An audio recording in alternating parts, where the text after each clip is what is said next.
Okay, I've been wearing a chain with a cross, and I felt in my spirit that the Holy Spirit is asking me to remove that chain, but it did not make sense to me. But I obeyed. Okay.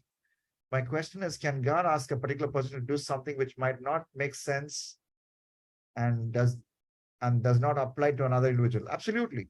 Absolutely.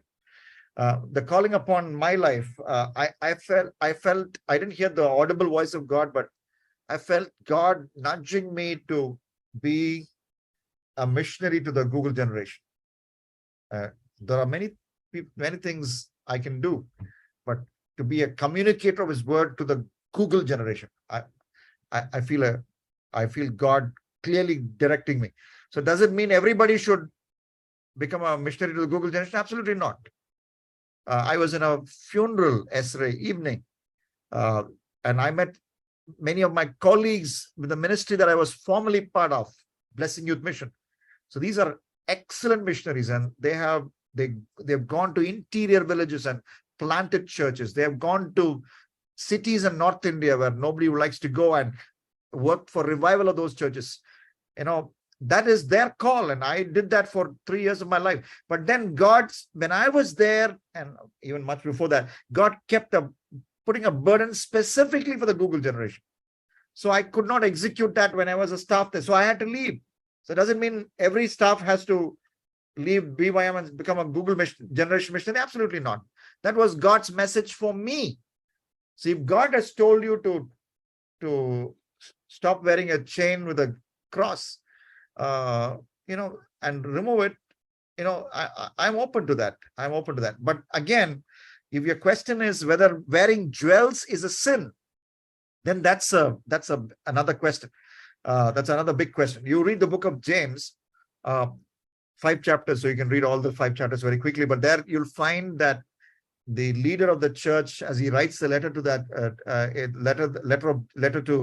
letter which we call the book of James, he says, suppose someone walks into your congregation wearing a gold chain, which means in the early church, it was very common for people to walk with gold chain. So and they never said you repent of gold chain wearing. It's common. So of course, there are a couple of scriptures perhaps which people twist to teach that wearing gold is sin.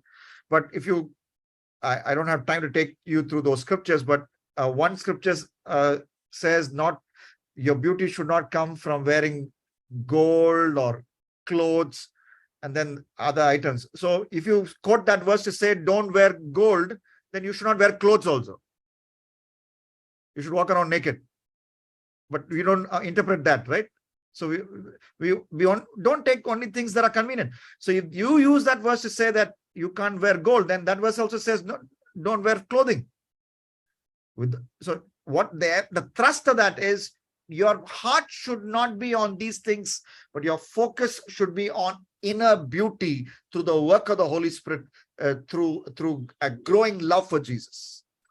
So that's the thing. But you feel that wearing gold is obeying God. That's something personal for you, which you already mentioned.